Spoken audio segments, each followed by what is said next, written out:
Sabe, eu estava pensando nas pessoas que a gente atende, nas pessoas que a gente já acompanhou, pelos lugares onde a gente já passou, e já vimos muitos cair em tentação, muitos se afastarem, como foi o caso, infelizmente, desse casal que nós vimos. Pessoas que estão dentro da igreja, mas que ainda não se libertaram. Pessoas que estão dentro da igreja, mas ainda não viram Deus se manifestar.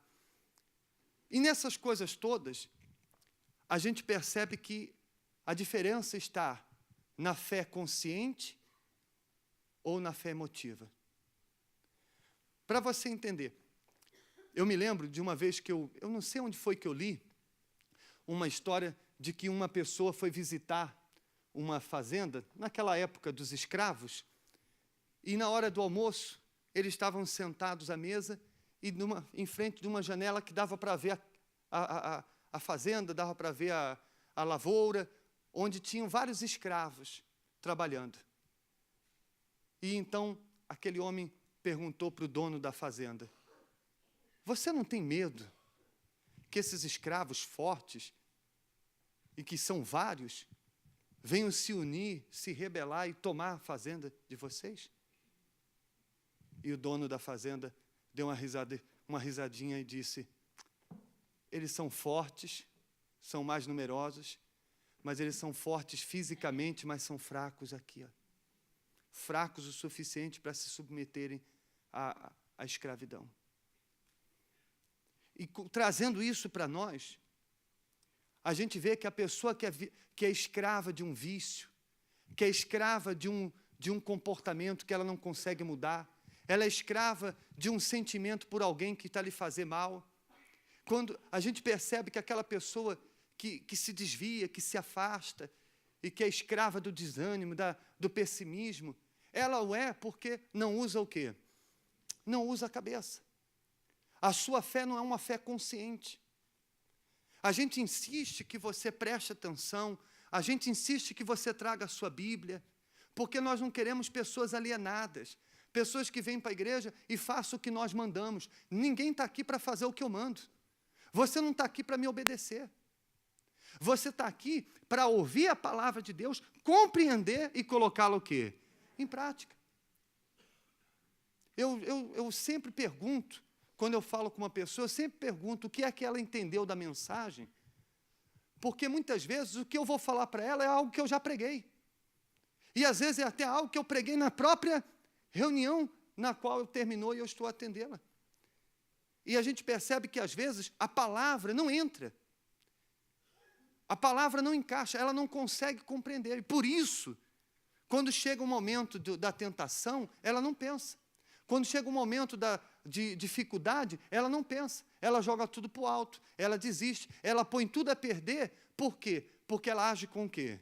Com o coração e não com a cabeça. Por isso se deixa influenciar, por isso se desanima. Porque para e pensa comigo. Se a pessoa, para qualquer situação, eu vou dar alguns exemplos. A pessoa está passando por um momento de crise financeira.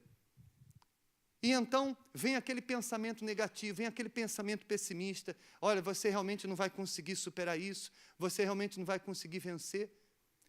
Se ela age com o coração, ela já vai trabalhar desmotivada. E o que já era difícil se torna o quê? Mais difícil ainda. E se ela já tinha um problema, ela vai passar a ter quantos problemas? Muitos problemas. Mas se ela pensa, se ao invés de sentir, ela pensa, ela diz o seguinte: bom, de que me adianta estar assim desanimado? De que me adianta ficar pensando que eu não vou conseguir? De que me adianta eu ficar aqui olhando para as dívidas e de braço cruzado? Então, ela vai ficar desanimada? Por quê? Porque ela pensou. Ela não sentiu. Ela o quê? Ela pensou. Percebe, sim ou não? Ela está sendo tentada no trabalho, tentada ao adultério. E ela conhece a palavra. Ela sabe que aquilo é errado. Se ela se deixar pelo sentimento, poxa, meu casamento não está bom. Olha, eu estou tendo a atenção dessa pessoa que em casa eu não tenho. E ela fica cega, fica escrava, como aqueles escravos que trabalham por um prato de comida sem pensar que podem ganhar muito mais do que aquilo. E a pessoa cai no adultério, cai na prostituição sem pensar. Espera aí. Se ela pensa, ela pensa. Se ela pensa, ela vai chegar à conclusão. Espera aí, eu vou colocar meus anos de casamento a perder por alguns minutos de prazer? Com quem eu estou mais perto de ser feliz? Com uma pessoa que é a mãe dos meus filhos, com quem eu convivo todos esses anos, ou com essa pessoa que não me conhece, nem que me conheceu alguns dias e já está dizendo que morre de amores por mim? Quem é digno da minha confiança? Mas a pessoa, ela pensa? Ela não pensa. E porque ela não pensa, mas sente, ela se entrega. Por exemplo, hoje, nós vamos falar no capítulo 3, no versículo 1, sobre os pecados da língua e o dever de refreá-la. É um assunto tão extenso que eu vou fazer em dois domingos. Em 2 domingos, não vou ler todo hoje. Mas olha só que interessante, os pecados da língua. Eu, por mim, hoje eu lia só esse título, já era o suficiente. Primeiro você lê nesse título o seguinte, que pecado não é só o que a gente faz, mas é também o que a gente fala. Porque está escrito os pecados da língua. E tem muita gente que se auto-perdoa ou se auto-considera inocente, porque diz, eu não me prostituo, eu não roubo, eu não minto, eu não faço mal a ninguém. Mas o pecado não é só o que você faz. Pelo que está escrito aqui, o pecado é também o que você fala, o que você diz. E se torna pecado, por quê? Porque é seu dever refreá-la. Não é o que diz o título aí? Há um dever meu de refrear a minha língua. Não é a minha esposa que tem que dizer para mim, cala-te, não fala isso. Não é o pastor que tem que dizer para mim, fulano, não fala assim.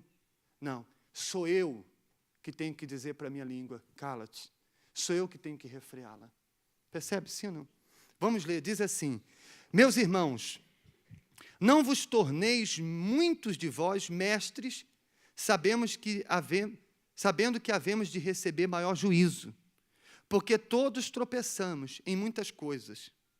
Se alguém não tropeça no falar, é perfeito varão, capaz de refrear também todo o corpo.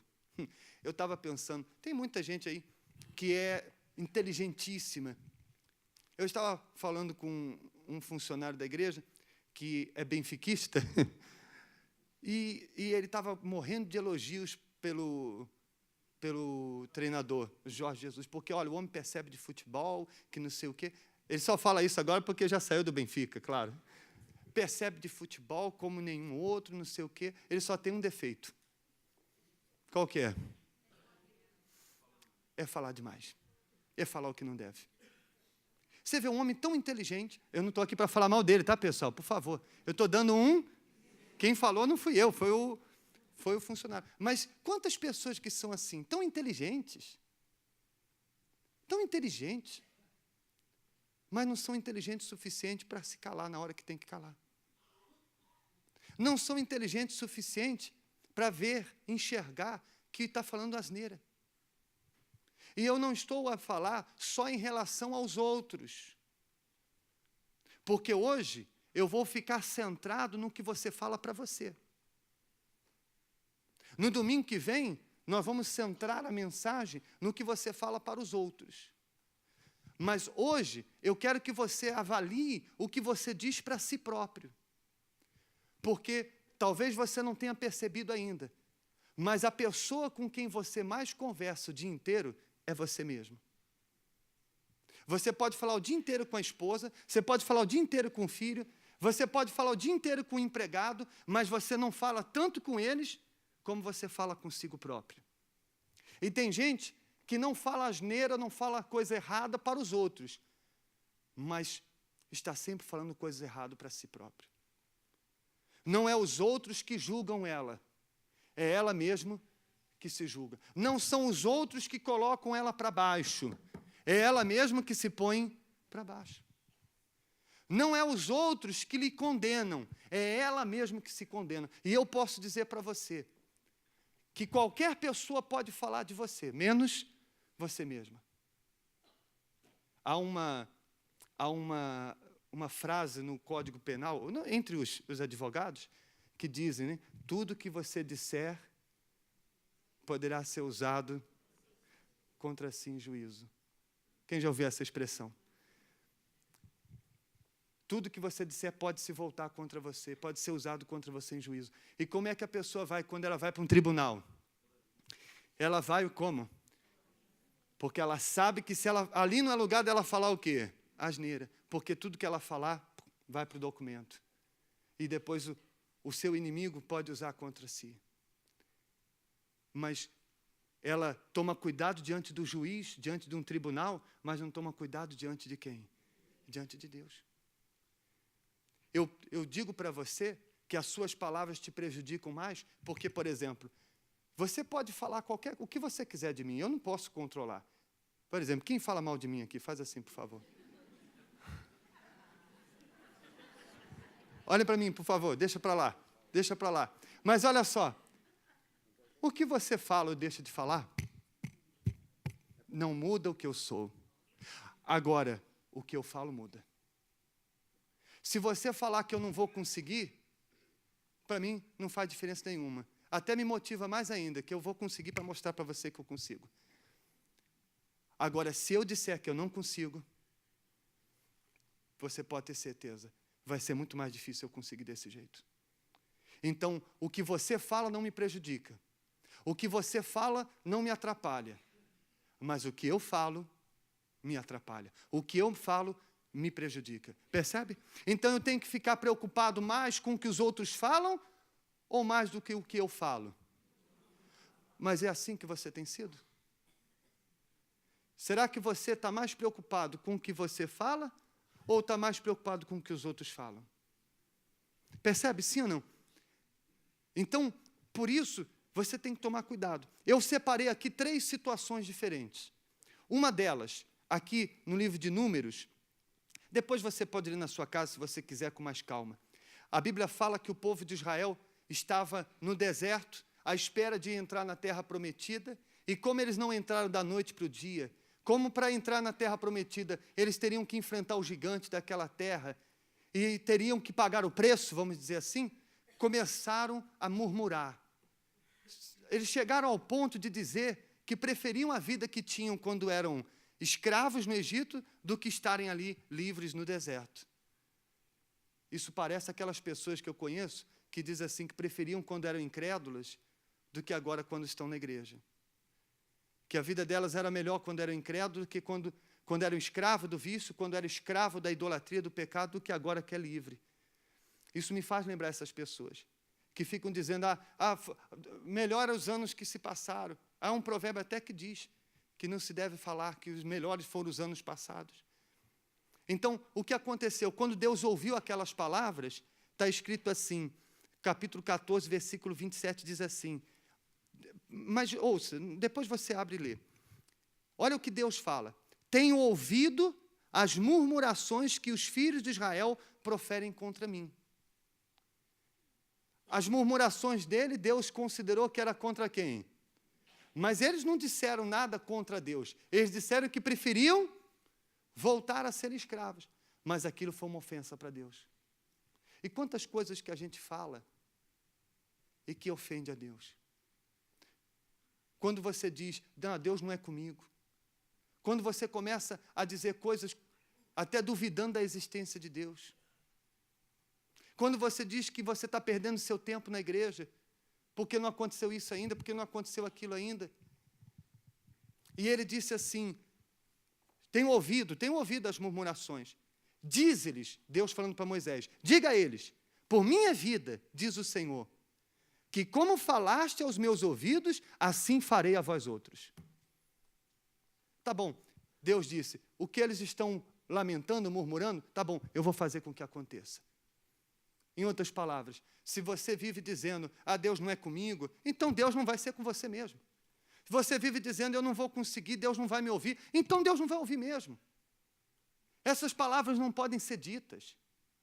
Elas não podem ser pronunciadas, porque as palavras são sementes que vão dar frutos. E se as suas palavras são sementes ruins, vão dar frutos bons? Vão dar frutos ruins. Não tem que ser pronunciada. Se vier à sua mente, tem que ser repreendida antes de se externar, antes de se concretizar em palavras. tem que ser repreendida. Está escrito aqui, em Tiago, é seu dever refreá-la. A natureza humana tem tendência a pensar negativo. A natureza humana tem tendência a falar palavras, pronunciar palavras negativas. Mas cabe a você que é de Deus, que está na presença de Deus, repreender, refrear a sua língua. Deus disse para eles, então tá bom, assim como eles estão falando, vai se cumprir. E se cumpriu, porque diz a Bíblia que eles ficaram 40 anos andando em círculos e não entraram na terra prometida. Quem entrou foi os que não murmuraram. Quem entrou foram os que não duvidaram, os que não murmuraram. Então não murmure. Eu não quero saber a situação que você está vivendo. Não importa se você está sendo injustiçado, se você está sendo perseguido, o que é que murmurar vai ajudar? Mas vai piorar. Ajudar não vai, mas piorar vai. Então, se vai piorar, não murmure. Não seja murmurinho. Não seja como aqueles que vivem se lamentando, reclamando de tudo. Se está calor, reclama porque está calor. Se está frio, reclama porque está frio. Não é verdade? Sim ou não? Murmura de tudo. Murmura da vida, murmura dos outros, murmura de Deus. Não murmure. Refreie a sua língua e não fique a murmurar. Há uma outra vertente, há uma outra situação que eu separei aqui no livro de Eclesiastes. No capítulo 5, diz assim no versículo 6. Repita comigo. Não consista, não é assim ainda. Consintas. Exato. Vamos fazer isso, vamos traduzir. Não concordes que a tua boca te faça culpado. Por que razão se iraria Deus por causa da sua palavra? Então, não concordes que a tua boca te faça culpado. Ou seja, a sua mente. Aí entra aquilo que eu falei no começo. É onde? É aqui. Você não pode concordar. A boca quer falar, mas você diz, não, eu não vou concordar com você, boca. Eu não vou concordar com você, língua. Eu sei que você quer me fazer culpado. Eu sei que você quer fazer eu pecar. Eu sei que você quer que eu diga que eu não presto, que eu não sou isso, que eu sou aquilo, mas eu não vou dizer. Eu sei que você quer dizer, eu sei que você, língua, boca, quer que eu diga que eu não vou vencer, que eu não vou ser feliz, que eu não vou me libertar, mas eu não vou te ouvir, eu não vou deixar você falar. E você refreia. Entende isso ou não? Então, não se deve murmurar, falar, criticar das coisas que ainda não aconteceu, não se deve condenar, dizendo para si mesmo que você é isso, que você é aquilo, que você é aquilo outro. Ah, mas me disseram. E daí o que disseram? O que eles disseram não muda, mas o que você está dizendo, muda. Os outros podem dizer que você não vale nada, mas você não pode dizer. Os outros podem dizer que você é feia, mas você tem que se achar linda.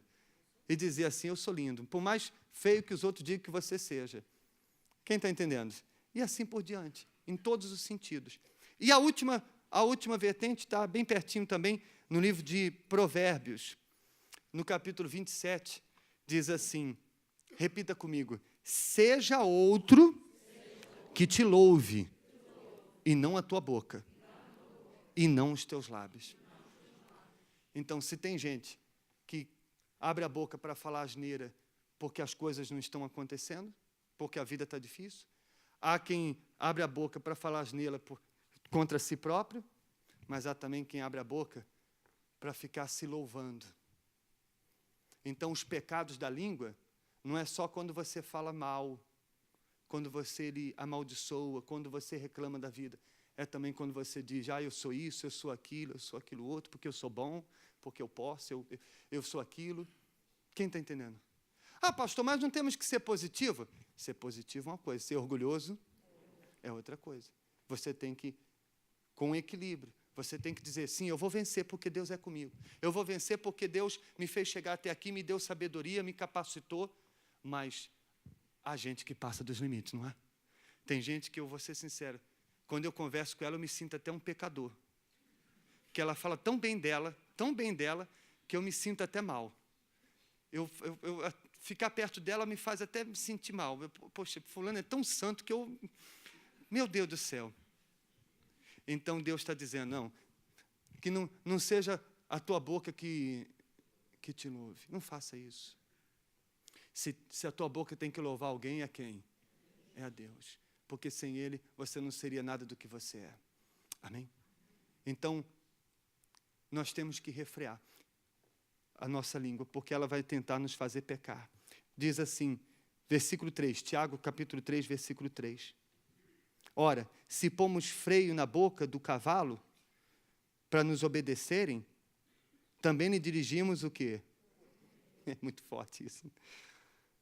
Observar igualmente os navios, que sendo tão grandes e batidos de rijos ventos, por um pequeníssimo leme, serão dirigidos para onde queira o impulso do timoneiro. Assim também a língua, pequeno órgão, mas que se gaba de grandes coisas. Vede como uma fagulha põe em brasa tão grande céu. Um palito de fósforo aceso é capaz de colocar uma floresta inteira a arder. Ora, a língua é fogo, é mundo de iniquidade. A língua está situada entre os membros do nosso corpo e contamina o corpo inteiro. E não se põe em chamas toda a carreira da existência humana, como também é posta ela mesma em chamas pelo inferno. Olha o que ele está dizendo aqui, é forte. Ele está dizendo o seguinte, a língua pode comprometer não só a carreira humana, mas também após a morte. Há um outro provérbio que diz, quem guarda a sua língua, conserva a sua alma. Os pecados da língua podem comprometer até a vida após a morte. Pois toda espécie de feras, de aves, de répteis e de seres marinhos se doma e tem sido domada pelo gênero humano. A língua, porém, nenhum dos homens é capaz de domar. É mal incontido e o quê? Carregado de veneno mortífero. Só está escrito aqui que o homem é capaz de domar, não é isso? O homem sozinho, mas com a ajuda do Espírito Santo, com a ajuda de Deus, com a ajuda do Espírito Santo, você é capaz. Amém? E é isso que você vai pedir agora ao Espírito Santo, que Ele capacite a dominar a sua língua, que pode ser que seja atualmente a sua maior inimiga. Então, você vai pedir ao Espírito Santo para lhe ajudar a dominá-la. Por favor, fique de pé, em nome de Jesus.